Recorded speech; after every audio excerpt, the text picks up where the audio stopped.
So guys, स्वागत है आप सबका एक बार फिर से एक नए वीडियो में।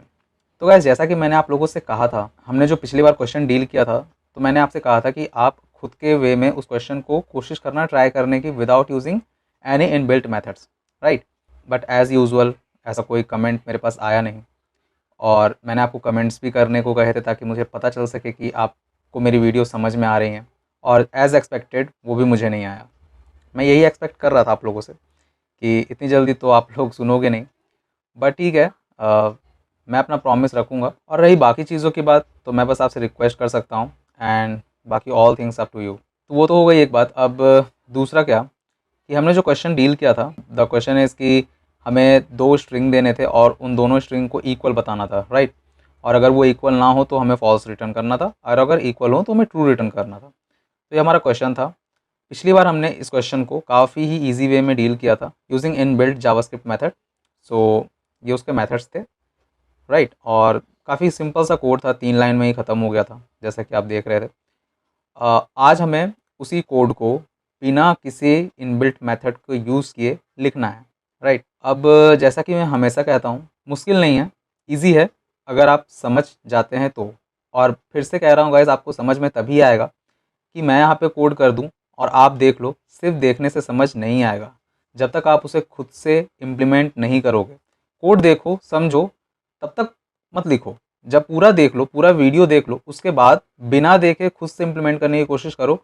एंड वहाँ तुम गलतियाँ करोगे, तुमसे मिस्टेक्स होंगी, कहीं ना कुछ छूटेगा, और फिर दोबारा आकर वीडियो को देखो तो वो टॉपिक तुम्हें बहुत अच्छे से क्लियर होगा। मैंने खुद ऐसे ही सीखा है, मैं खुद ही ऐसे ही सीखता हूँ। अभी तक मैं ये चीज़ें अप्लाई करता हूँ अपने साथ, कि मैं किसी भी चीज़ को अगर सीख रहा होता हूँ, कोई भी नई चीज़ को देख रहा होता हूँ, तो मैं उसे पूरा देख लेता हूँ और फिर खुद से इम्प्लीमेंट करने की कोशिश करता हूँ। और फिर जब मैं अटकता हूँ तो फिर मैं उस चीज़ को दोबारा देखता हूँ और फिर मैं अपनी मिस्टेक्स को सही करता हूँ। ऐसे में मुझे कॉन्फिडेंस भी आता है कि नहीं, मैं वो कोड लिख सकता हूँ। सो ट्राई दिस, सही में आपके लिए ये वर्क करेगा, एंड डेफिनेटली आप फील करोगे कि आपको लाइन बाय लाइन कोड समझ में आ रहा होगा। एंड गाइस, सेम रिक्वेस्ट मैं आज भी करूँगा, प्लीज़ कमेंट करो यार, कमेंट करो कि तुम्हें ये वीडियो समझ में आ रही है, नहीं आ रही हैं, तुम्हें एक्सप्लेनेशन समझ में आ रहे हैं या नहीं आ रहे हैं। क्योंकि जब तक आप कमेंट नहीं करोगे, मैं मोटिवेट नहीं हो पाऊँगा। जब मुझे आप ये सामने से बताओगे कि मेरी कोशिशें आपकी लाइफ में कुछ वैल्यू ऐड कर रही हैं, तब जाकर मुझे एक अच्छा मोटिवेशन मिलेगा और मैं इस तरह के और वीडियोज़ आपके लिए ला पाऊँगा। एंड ट्रस्ट मी गाइस, मैं कुछ और प्लान कर रहा हूँ इस चैनल पे लाने की।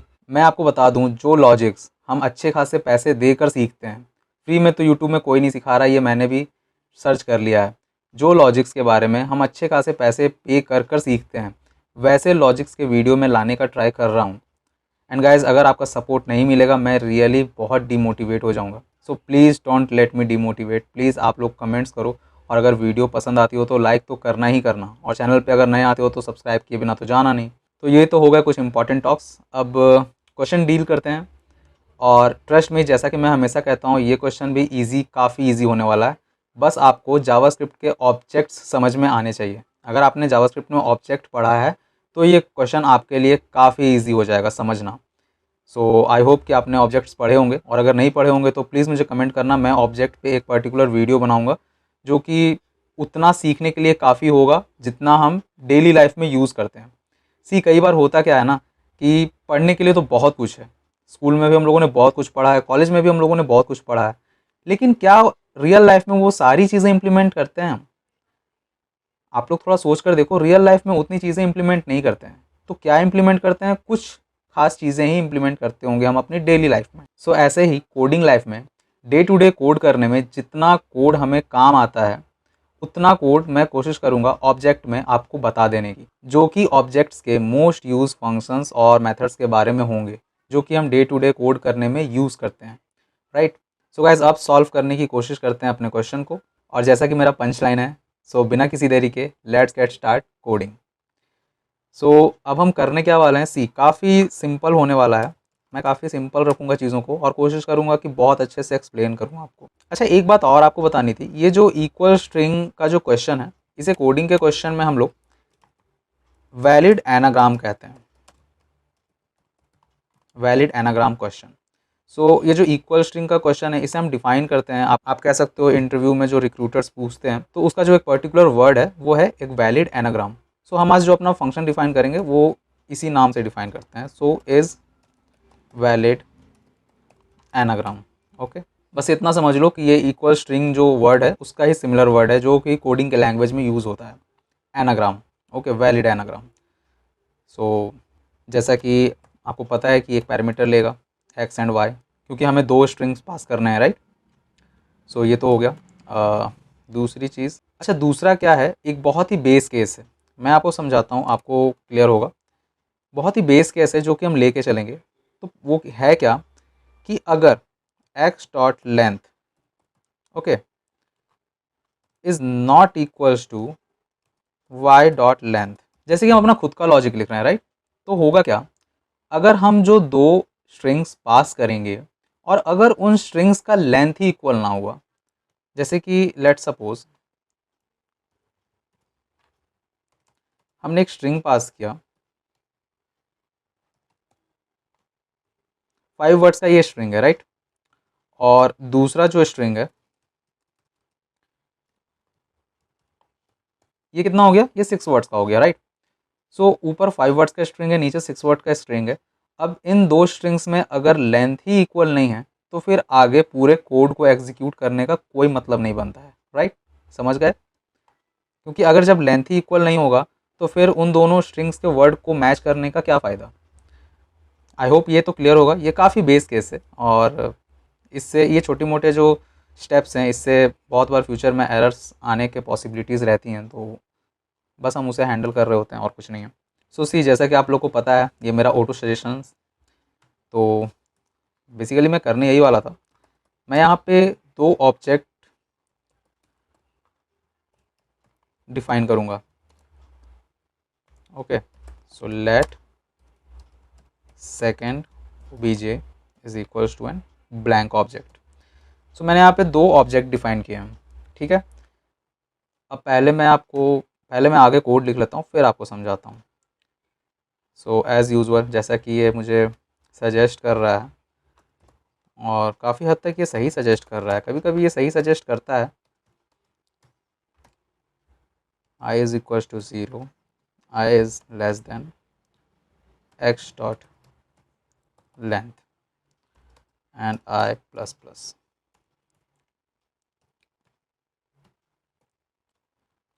अच्छा सी, अब यहाँ हो क्या रहा है, इट डजेंट मैटर कि आप यहाँ पे x डॉट लेंथ ले रहे हो या y डॉट लेंथ ले रहे हो, राइट। क्योंकि हम तभी कोड में आगे बढ़ेंगे जब इन दोनों का लेंथ इक्वल होगा आपस में, इतना तो क्लियर है आप लोगों को। तो x डॉट लेंथ लें या y डॉट लेंथ लें, इससे कोई फ़र्क नहीं पड़ेगा। सो अब हम क्या कर रहे हैं, अब हम इस स्ट्रिंग जो भी यूज़र स्ट्रिंग पास करेगा हमें, उस स्ट्रिंग के ऊपर हम एक फॉर लूप चलाएंगे, राइट। और अब उस फॉर लूप को हम करने क्या वाले हैं, तो सिंपल है, अब उस फॉर लूप को हम अब बेसिकली फर्स्ट ऑब्जेक्ट का ये एक्स आई सी, पहले मैं आपको एक्सप्लेन करता हूँ कि ये क्या है, ओके, और हम करने क्या वाले हैं, उसके बाद मैं आगे कोड करूँगा। सो लेट सपोज कि हमारे पास ये ऑब्जेक्ट है, ओके, और दो सिंपल से वर्ड ले लेते हैं हम। सो वो सिंपल वर्ड्स क्या होंगे, बैट एंड टैब। ओके, ये दोनों सिमिलर वर्ड्स हैं। सो अब होगा क्या, पहला ऑब्जेक्ट में अगर बी एक बार आया, ओके, एंड ए कितने बार आएगा, एक बार आएगा, राइट। टी कितने बार आएगा, एक बार आएगा। इतना क्लियर है। सेम दूसरे ऑब्जेक्ट में भी क्या हो रहा होगा, तो दूसरे ऑब्जेक्ट में भी सेम इसी तरीके का प्रोसीजर फॉलो हो रहा होगा जब ये फॉर लूप चलेगा। सो टी एक बार आएगा, ए एक बार आएगा, ओके, और बी एक बार आएगा, ठीक है। तो हमें कुछ इस तरीके से पहले इसको इस फॉर्म में लाना है और उसके बाद इसको मैच करना है कि क्या ये दोनों इक्वल हैं या नहीं। तो जब ये फॉर लूप चलेगा, ओके, जब ये फॉर लूप चलेगा तो ये फर्स्ट ऑब्जेक्ट लेगा। तो फर्स्ट ऑब्जेक्ट क्या है, तो फर्स्ट ऑब्जेक्ट का एक्स का आई ये क्या है, तो ये बेसिकली ये है बी, है ना। फर्स्ट ऑब्जेक्ट के एक्स का आई का वैल्यू है बी, ओके। तो अब ये ऊपर का तो बी हो गया, अब मुझे ये सेकंड वाला लेना है, ओके। सो सेकंड वाले के लिए सेकंड ऑब्जेक्ट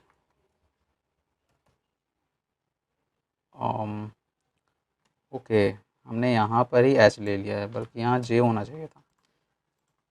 सेकंड ऑब्जेक्ट में वाई आएगा, वाई का आई, ओके। तो फर्स्ट ऑब्जेक्ट का हमने ये उठाया, ओके, एंड सेकंड ऑब्जेक्ट का ये उठाया, राइट। अब मुझे एक बात बताओ, ये एक बार इनकाउंटर हो रहा है तो ठीक है। अगर ये दोबारा दूसरी बार आ गया, मीन्स मान लो कि यहाँ पे डबल ए है, ओके, यहाँ पे भी डबल ए है, तो अगर ये ए दूसरी बार इनकाउंटर हुआ इस लूप में, तो ये ऑब्जेक्ट में क्या करेगा? तो जैसा कि हम जानते हैं, ये ऑब्जेक्ट में इस वैल्यू को रिप्लेस करके दोबारा एक डाल देगा, राइट।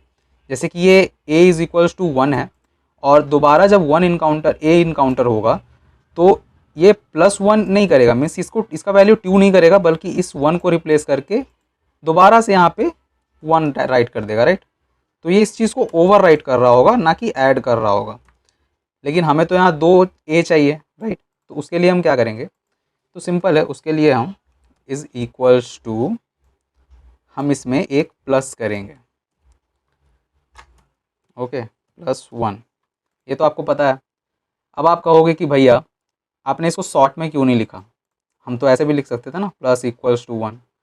सो हमने इसे शॉर्ट में इसलिए नहीं लिखा बाबू कि हम यहाँ पे इनिशियल वैल्यू क्या है? इनिशियल वैल्यू तो 0 है, राइट। शुरू में तो कुछ नहीं रहेगा ना, शुरू में तो इसका जो ये की है और इसका जो वैल्यू रहेगा शुरू में तो 0 रहेगा। ओके, मान लो अगर कि पहले में ए नहीं है, तो पहले में तो ये 0 है, जब ए इनकाउंटर होगा तभी तो वहाँ वैल्यू 1 आएगा ना। और जब दूसरी बार लूप चलेगा, दूसरी बार ए इनकाउंटर होगा, तभी तो प्लस होकर यहाँ 2 आएगा ना। इतना क्लियर है? तो इनिशियल वैल्यू तो 0 रहेगा, तो इसीलिए इसको इस तरीके से और का ऑपरेटर का साइन देकर हमें इसे 0 डिफाइन करना होगा, कि जब कुछ नहीं है तो 0, और अगर कुछ आया तो +1 कर देंगे।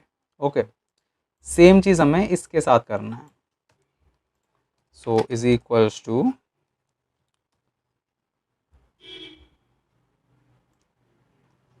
सो सिंपल, अगर कुछ नहीं रहा तो 0, अदरवाइज +1। इतना क्लियर है? ठीक है। अब जब अगर दोबारा ए इनकाउंटर होगा तो 2 हो जाएगा, और अगर तीसरी बार ए रहा, अगर लेट सपोज, तो तीसरी बार में ये 2 + 1 3 हो जाएगा, और सेम काम यहाँ भी हो रहा होगा। आई होप ये तो क्लियर होगा। अब क्या करेंगे? अब इन दोनों को मैच करेंगे। सो मैच कैसे करेंगे? ये थोड़ा ट्रिकी है, इसको थोड़ा ध्यान से समझना। तो मैच करने के लिए, अच्छा एक बात बताओ, कीज़ को एक्सेस करने के लिए हम क्या करते हैं? जैसे कि एरेज में हमें की को एक्सेस करना है, या ऑब्जेक्ट में हमें की को एक्सेस करना है, तो फिर हम क्या करते हैं? हमने बहुत ही इनिशियली में ये पढ़ा होगा कि कीज़ को एक्सेस करने के लिए हम फॉर इन लूप का यूज़ करते हैं। तो फॉर इन से हमें क्या मिलता है? कीज़ मिलते हैं, एंड फॉर ऑफ लूप से हमें वैल्यूज़ मिलते हैं, वैल्यूज़ पे आइट्रेट कर सकते हैं, और फॉर इन लूप्स के यूज़ से हम कीज़ पे आइट्रेट कर सकते हैं। तो यहाँ पे बेसिकली मैं लूँगा क्या? मैं यहाँ पे फॉर इन लूप लूँगा, ओके, एंड मैं इसको आइट्रेट करवाऊँगा ओबीजे फर्स्ट ऑब्जेक्ट पे, ओके। एंड ये इसी तरीके से वर्क करता है, कॉन्स्ट की इन ओबीजे फर्स्ट ओबीजे, और अब ये हमसे वैल्यू मांगेगा यहाँ पे। तो वैल्यू इसको एक्सेस कैसे करना है? तो सी फर्स्ट ओबीजे का की, इस तरीके से हम एक्सेस कर सकते हैं इसको, ओके। तो ये जो फर्स्ट ओबीजे, अब क्या है, ये ऑब्जेक्ट तो कुछ इस तरीके से दिख रहा होगा, राइट। जैसे कि मान लो ये वर्ड है, ओके, तो ये वर्ड है, तो अब ये इस लूप के चलने के बाद कुछ इस तरीके से दिख रहा होगा, राइट, कीज़ एंड वैल्यूज़ में, जैसा कि मैंने आपको कहा। और 3 बार ए है, तो यहाँ पे ए का वैल्यू 3 है, इधर 3 बार ए है, तो ये ए का वैल्यू 3 है, राइट। तो इस तरीके से दिख रहा होगा। और अब हमें इसके कीज़ को एक्सेस करना है, मीन्स हमें इसको एक्सेस करना है, बी ए टी, और यहाँ T A and B, okay. So ये अगर not equals to second object का की, अगर ये चीज़ नहीं रहा तो व्हाट वी गोना डू? अच्छा, हम इसको इफ़ कंडीशन में लिख रहे हैं, राइट। सो इफ़ अगर ये चीज़ नहीं रही तो क्या करेंगे? तो सिंपली हम रिटर्न करेंगे फॉल्स। अब यहाँ पे कर क्या रहे हैं हम? तो अगर ये बी लिया यहाँ पे, ठीक है, मीन्स ये की में क्या है? बी है। और अगर सेकेंड ऑब्जेक्ट में बी है ही नहीं कहीं, लेट सपोज ये फर्स्ट में बी ले रहा है, और सेकेंड ऑब्जेक्ट में, इस सेकेंड वाले ऑब्जेक्ट में कहीं इसको बी मिला ही नहीं, तो ये तो फॉल्स रिटर्न कर देगा यहीं पे। और अगर इसे ये चीज़ मिलता है, मीन्स अगर ये चीज़ फॉल्स हो जाती है, तो रिटर्न ट्रू। मीन्स अगर ये वाला स्टेटमेंट फॉल्स हो जाता है तो रिटर्न ट्रू, सिंपल है ना। तो अब मैं इसको इरेज कर देता हूँ। आई होप आपको ये समझ में आ गया होगा। और अब हम चेक करते हैं। I think that is it. अब चेक करके देखते हैं कि क्या हमारा फंक्शन वर्क कर रहा है या नहीं। तो फंक्शन का नाम हमने रखा है इज़ वैलिड एनाग्राम। इसके अंदर हम दो स्ट्रिंग्स पास करने वाले थे, राइट। तो जो हमने ऑप्शंस में लिया था, एग्जांपल्स में लिया था, सॉरी, एक्सप्लेन करने के लिए वही ले लेते हैं। Okay, T triple A B and second one is B triple A T. अब हमें यहाँ पे ट्रू मिलना चाहिए। So node index, let's check, and yeah we got true as expected. अब अगर मैं यहाँ पे एक ए कम कर देता हूँ, ओके, एंड लेट सपोज कुछ और डाल देता हूँ, एच डाल देता हूँ, एंड अब हमें क्या मिलना चाहिए। So let's check, yeah we got false here. So I hope कि ये लॉजिक आपको समझ में आया होगा। अगर नहीं समझ में आया, मैं एक बार और एक्सप्लेन कर देता हूँ तो सही से आपको क्लियर हो जाएगा। तो सी हम यहाँ कर क्या रहे थे, हमने यहाँ पे एक बेस केस दिया कि भाई अगर जब हम दो स्ट्रिंग्स जो पास करेंगे उस स्ट्रिंग का अगर लेंथ ही इक्वल नहीं रहा तो पहले आप पूरे फंक्शन को वहीं टर्मिनेट कर देना, फॉल्स रिटर्न कर देना। ओके, क्योंकि उसके बाद कोई मतलब ही नहीं बनता है आगे एग्जीक्यूशन का। ओके, और मुझे ये दोबारा से ले लेने दो। सो दूसरी बार में क्या है, मैंने एक दो ऑब्जेक्ट्स को डिफ़ाइन किया है। ओके, दो ऑब्जेक्ट्स मैंने डिफ़ाइन किए हैं जो कि ब्लैंक हैं अभी। उसके बाद मैंने एक फॉर लूप चलाया जो कि एक्स डॉट लेंथ तक चलेगा। तो एक्स डॉट लेंथ क्या हो गया, तो एक्स डॉट लेंथ ये हो गया ना, ये पूरा लेंथ इसका हो गया एक्स डॉट लेंथ। सो और अब मैंने इसका वैल्यू लिया क्या, तो फर्स्ट ऑब्जेक्ट एक्स का आई इंडेक्स। तो फर्स्ट ऑब्जेक्ट एक्स का आई इंडेक्स कौन सा होगा, तो इस एक्स का आई इंडेक्स कौन सा होगा, तो इसका आई इंडेक्स टी होगा। तो लेट सपोज मैंने यहाँ पे टी लिया। ओके, तो टी इज़ इक्वल्स टू एक बार टी आया, राइट। दूसरी बार जब वो लूप करेगा तो ए आएगा, ए एक बार आएगा।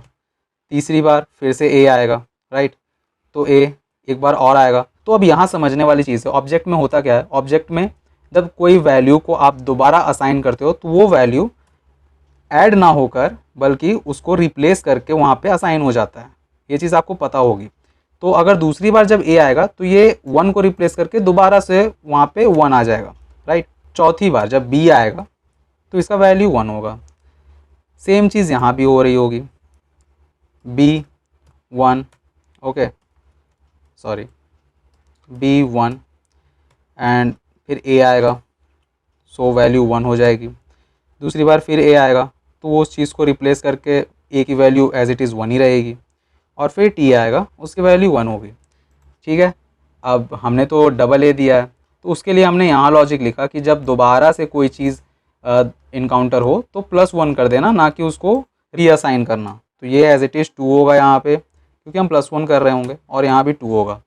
ठीक है, और इनिशियल में तो वैल्यू 0 लिखा है। ओके, सो ये आप लोगों को समझ में आ गया होगा यहाँ तक। अब उसके बाद मैंने क्या किया, तो मैंने इन सब के कीज़ को लिए। सो एरे या ऑब्जेक्ट में की के वैल्यू को लेने के लिए हम फॉर इन लूप का यूज़ करते हैं। ओके, की के ऊपर आइट्रेट करने के लिए उसका वैल्यूज़ को लेने के लिए हम फॉर इन का यूज़ करते हैं। सो हमने फॉर इन लूप लिया है और हमने उसे फर्स्ट ऑब्जेक्ट के ऊपर रन किया है। सो उसके बाद हमने एक इफ़ कंडीशन लगाया कि अगर फर्स्ट ऑब्जेक्ट का की मीन्स फर्स्ट ऑब्जेक्ट का की कौन सा होगा, पहला, तो पहला की टी होगा, राइट। ये अगर इक्वल नहीं है सेकंड ऑब्जेक्ट की की से, तो अगर फर्स्ट ऑब्जेक्ट में टी है तो अगर उसको सेकंड ऑब्जेक्ट में भी टी मिलना चाहिए, और अगर सेकंड ऑब्जेक्ट में टी नहीं मिलता है उसको, तो रिटर्न फॉल्स, फॉल्स रिटर्न कर देना। और अगर ऐसा होता है, अगर उसे मिल जाता है, दोनों ऑब्जेक्ट्स में सेम की मिलते हैं, तो ट्रू रिटर्न कर देना। और ये लूप है तो ये सारी कीज़ पे आइट्रेट करेगा, राइट। क्लियर है। तो इतना ही सा था लॉजिक। आई होप आपको काफ़ी समझ में आ गया होगा, और एक बार खुद से इम्प्लीमेंट करोगे तो और ज़्यादा क्लियर हो जाएगा। तो आई रिक्वेस्ट यू कि खुद से एक बार इम्प्लीमेंट करो इस लॉजिक को। काफ़ी इजी लॉजिक है, दिखने में थोड़ा सा हार्ड लग रहा होगा, बट ट्रस्ट में काफ़ी इजी लॉजिक है। अच्छा, तो अब मैं आपको एक चीज़ और बताता हूँ। जैसा कि ये क्वेश्चन आप देख रहे हो ना, तो ये सेम क्वेश्चन लीड कोड पर भी है। ओके, और अब मैं आपको दिखाता हूँ अपने सॉल्यूशन को लीड कोड पे चेक करके, और देखते हैं कि क्या रिज़ल्ट आता है। Okay, so let's take this code and go to LeetCode. I want to paste here. अच्छा, यहाँ एक प्रॉब्लम है, यहाँ पे इसने पैरामीटर में एस एंड टी लिया है, हमें भी यहाँ पे एस और टी लेना होगा। Okay, so now it's look fine. अब चेक करते हैं कि हमारा सॉल्यूशन कितना बेस्ट है। Okay, so I am just submitting hair.